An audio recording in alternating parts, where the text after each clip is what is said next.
Hello friends, सबसे पहले सफल स्टेप के इस प्लेटफॉर्म पे आप सभी का बहुत बहुत स्वागत है। आज के इस वीडियो में हम लोग चर्चा करने वाले हैं बच्चों के लिए नई पेंशन योजना यानी कि एनपीएस वात्सल्य प्लान। अब सबसे पहले आप वीडियो को स्टार्ट करने से पहले इस बात को समझ लीजिए कि ये सरकार की तरफ से बच्चों को दी जाने वाली कोई मुफ्त धनराशि की योजना नहीं है। इस योजना में हम कह सकते हैं कि ये बचत और निवेश की योजना है, यानी कि सेविंग और इन्वेस्टमेंट की योजना है। लेकिन इस योजना को अगर आप ध्यान से समझें और इसको आज ही से अमली जामा पहनाना शुरू करें, इसमें बचत करना शुरू करें, तो डेफिनेटली जब आपके बच्चे बड़े होंगे, एजुकेशन के लिए जाएंगे या बच्चों की शादी होगी, तब तक बच्चों के लिए एक सिग्निफिकेंट फंड बन चुका होगा। आप सभी लोगों ने बचपन से हमेशा से एक बात सुनी है कि बूंद बूंद से घड़ा भरता है, तो ये कुछ वैसा ही है।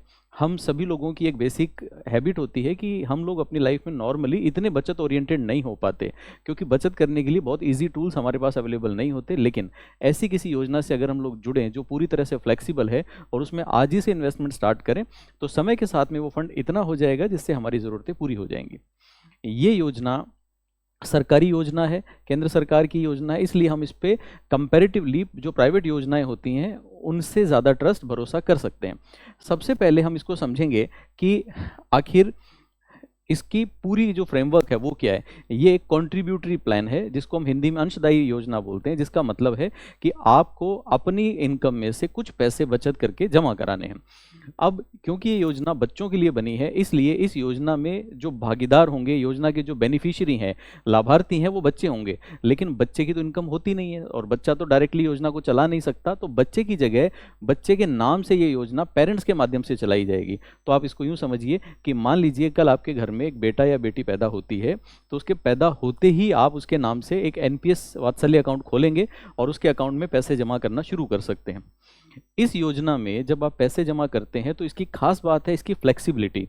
फ्लेक्सिबिलिटी का मतलब है यहाँ पे मिनिमम इन्वेस्टमेंट अमाउंट 1,000 रुपये पर ईयर है, मतलब एक साल में 1,000 रुपये जमा करने। अगर मैं मंथ में इसको तोड़ूं तो महीने के लगभग 80-85 रुपये पर मंथ आपको जमा करने हैं। तो आप इतने से भी स्टार्ट कर सकते हो और इसकी कोई ऊपरी सीमा नहीं है। आप चाहो तो महीने के 10 लाख रुपये जमा कराओ, कोई लिमिट नहीं है। इसका मतलब ये हुआ कि ये योजना सभी के लिए है, जो बहुत ज़्यादा इन्वेस्टमेंट करने की क्षमता रखते हैं उनके लिए भी है, और जिनकी बचत या क्षमताएं अभी कम है ये उनके लिए भी है। दोनों में से कोई भी इसको कंफर्टेबली कर सकता है।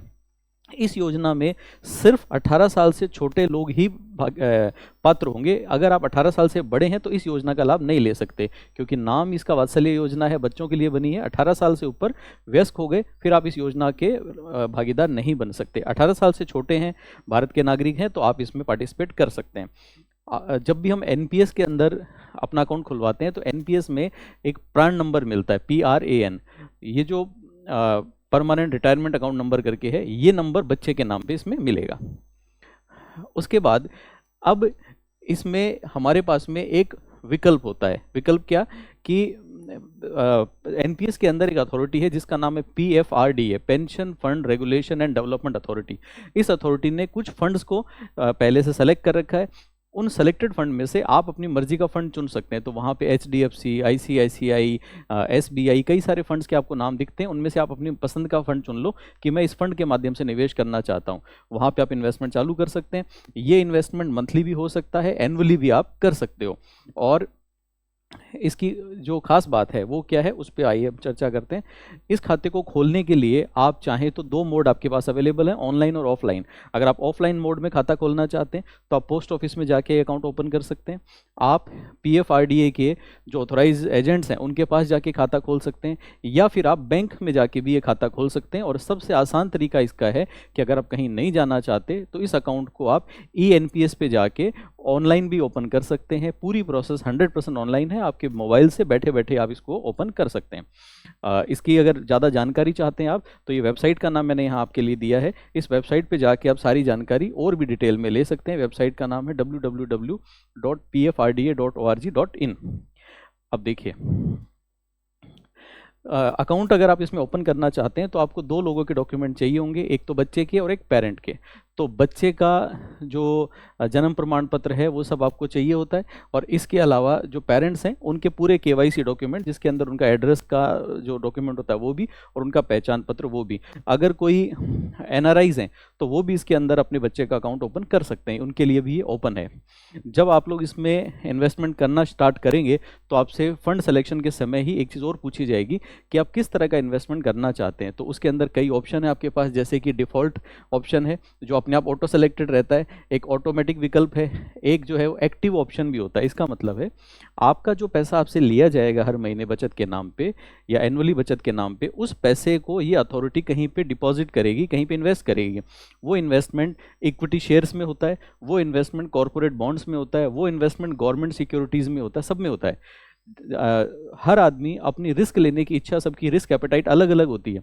अगर आप एक्टिव ऑप्शन चुनते हैं तो आप 70-75% पोर्शन भी शेयर में इन्वेस्ट करवा सकते हैं, लेकिन अगर आप मॉडरेट ऑप्शन चाहते हैं तो 50% गवर्नमेंट में और 50% आप शेयर्स में रख सकते हैं। आप चाहें तो कॉर्पोरेट बॉन्ड्स में 100% इन्वेस्टमेंट करा सकते हैं। ये सब आपकी चॉइसेस हैं। अगर आप कोई चॉइस के बारे में नहीं जानते तो डिफ़ॉल्ट ऑप्शन आपका ये रहेगा जिसके अंदर 50-50 हो जाता है, 50% गवर्नमेंट सिक्योरिटी में और 50% चला जाता है इक्विटी शेयर की तरफ, और ये ऑप्शन ठीक है। उसके बाद फिर हम लोग बात करते हैं कि चलो ये तो बात हुई सिर्फ पैसे जमा कराने की। अब मान लो कि आज से आपका बच्चा अभी बहुत छोटा है, अभी से आपने इन्वेस्टमेंट चालू किया, बीच में 18 साल का होने से पहले आपको पैसे की ज़रूरत पड़ी, तो क्या पैसा वापस निकाल सकते हैं? जी हाँ। अगर बच्चे के 18 साल का होने से पहले आप पैसे निकालना चाहें तो 25% पैसे आप निकाल सकते हैं। 3 बार आपको ये विकल्प मिलता है 25 साल से पहले। बच्चे के बीमार हो जाने पे, एजुकेशन के लिए, इन सब चीज़ों के लिए पैसे निकाले जा सकते हैं। ये तो बात होगी 18 साल से पहले की। अगर बच्चा 18 साल का हो गया, 18 साल का होने के बाद क्या होगा? तो जब बच्चा 18 साल का हो जाता है उसके बाद में आपके पास में 2 विकल्प हैं। सबसे पहला ऑप्शन ये है कि आप ये चेक कीजिए कि आपकी डिपॉजिट मनी, आपके फंड में जो बैलेंस है वो अभी तक कितना है। अगर आपके फंड में बैलेंस 2.5 लाख रुपए से कम है तो आप 100% अमाउंट विड्रॉ कर सकते हो, पूरा का पूरा पैसा आप निकाल सकते हो। लेकिन अगर मान लीजिए कि वहाँ पे आपका जो अमाउंट है वो 2.5 लाख से ज़्यादा हो गया है, तो उसमें आपको एक काम करना पड़ेगा। आप 20% पैसा कैश में लमसम निकाल सकते हैं और 80% पैसे की आप एन्युटी चूज कर सकते हैं। एन्युटी का मतलब है उस 80% से मंथली पेंशन स्टार्ट हो जाएगी और जो बचा हुआ 20% है वो आप लमसम निकाल लो। आसान भाषा में यूँ समझ लो कि तब तक जमा करते करते अगर आपके फंड में 10 लाख जमा हो गए तो 2 लाख रुपए आप हाथों हाथ निकाल लो, वो आपको कैश मिल जाएगा, और बचा हुआ जो 8 लाख है उसकी आपको एक एन्युटी मिलेगी, उस एन्युटी से पेंशन स्टार्ट हो जाएगी। ठीक है। उसके बाद अगर मान लीजिए कि कभी इस तरह की चीज़ आ जाती है, अच्छा इसमें 3 साल का लॉक इन भी रहता है, जिस दिन आप शुरू करोगे वहाँ से पहले 3 साल में कोई पैसे नहीं निकाल पाओगे। अब इसमें मान लीजिए कि कभी इस तरह की विपरीत परिस्थिति आ जाती है किसी के साथ में कि जिस बच्चे के लिए ये फंड स्टार्ट किया था उस बच्चे की डेथ हो जाती है 18 साल से पहले, तो अगर उस बच्चे की डेथ हो जाती है तो पेरेंट्स को जो भी डिपॉजिट मनी है वो सारी मिल जाएगी। अगर मान लीजिए कि बच्चे की डेथ होने की बजाय पेरेंट्स की डेथ हो गई, अगर पेरेंट्स की डेथ हुई तो क्या होगा? बच्चे की डेथ में पेरेंट्स को पूरा पैसा मिल जाएगा। पेरेंट्स की डेथ हुई तो मान लीजिए कि पहले पिताजी उसके पेरेंट के रूप में एनपीएस में रजिस्टर्ड थे, तो उनकी जगह माताजी या कोई भी जो लीगल गार्डियन है वो रिक्वेस्ट करके खुद को पेरेंट बना सकता है और योजना को 18 साल तक आगे चला सकता है।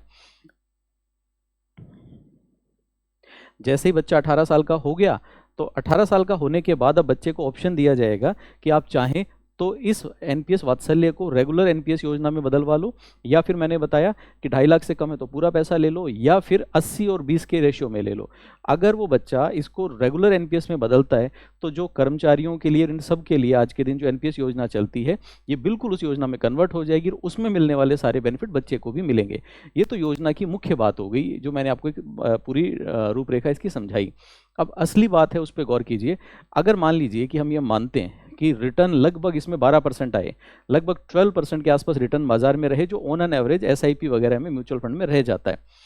अगर एक पेरेंट अपनी घर में मान लीजिए बेटी होती है किसी की, और आप जानते हैं बेटियों की शादी भारत में एक बहुत बड़ा खर्चा होता है, तो जिस दिन किसी के घर में बेटी पैदा होती है वहाँ से अगर वो हर महीने 2-2 हज़ार रुपये जमा करना शुरू करे, और मैं ऐसा मान रहा हूँ कि बेटी की शादी वो 25-26 साल में करेगा, क्योंकि आजकल सबसे पहले बच्चे स्कूल कॉलेज पढ़ते हैं, फिर हायर एजुकेशन करते हैं, फिर थोड़ी बहुत जॉब वॉब करके अपने आप को कैरियर में सेटल करते हैं, एक पोजीशन पे लाते हैं, तभी बच्चे शादी के लिए हाँ करते हैं, और जो जेन्युइन भी होना भी चाहिए। तो ऐसे में अगर 25-26 साल की उम्र में बच्चे की शादी करते हैं तो उस समय आपके पास में 43 से लेके 46 लाख रुपीज़ होंगे, लगभग 45 लाख रुपए इकट्ठा हो जाएगा। और अदरवाइज आप सोचें कि बेटी की शादी में 45 लाख लगाने तो आप परेशान हो जाएंगे, लेकिन वो पैसा इकट्ठा करना मुश्किल है, तो ये बहुत ईजियर ऑप्शन है। अगर मान लीजिए कि मैं इसको यूँ समझूं कि हमें पैसा इकट्ठा करना है, लेकिन मेरी कैपेसिटी 1000 रुपये महीने की, इससे ज़्यादा की नहीं है। 1000 रुपये महीने के शुरू करो, और मान लीजिए कि मैंने डिसाइड किया कि जब बच्चा 18 साल का होगा तब तक जमा करूंगा, तो भी लगभग 6.5 से 7.5 लाख रुपए आपके पास में बहुत आराम से जमा हो जाएंगे, और वो भी मिनिमम रेट पे। और 1000 रुपये महीना, साल का 10-12 हज़ार रुपये जमा करना कोई बड़ी बात नहीं। हर परिवार कोशिश करके इतना कर ही सकता है, बच्चों के भविष्य के लिए तो कर ही सकता है। तो डेफिनेटली ये एक अच्छी योजना है। हालांकि ये सेम काम आप एसआईपी के साथ भी कर सकते हो, लेकिन एसआईपी में पेंशन नहीं मिलती। एसआईपी के अंदर तो आपको सारा पैसा 3 साल, 5 साल, 7 साल के बाद वापस ही मिलता है। तो यहाँ पे अब पेंशन का विकल्प है, गवर्नमेंट का बैकअप है, तो थोड़ी सिक्योरिटी की जो फीलिंग है वो ज़्यादा है। अगर आपको ये योजना अच्छी लगती है तो आप ENPS पे जाएं, योजना को सब्सक्राइब करें। योजना से रिलेटेड कोई डाउट हो, कुछ पूछना चाहें, तो आप कमेंट करके वीडियो के नीचे आप पूछें। जो भी पॉसिबल आंसर होगा वो आपको मिलेगा। वीडियो को ध्यान से देखने के लिए बहुत बहुत धन्यवाद। और अगर आपको कंटेंट वर्थफुल लगे तो उसको शेयर करना बिल्कुल ना भूलें। चैनल को सब्सक्राइब करें। Thanks a lot.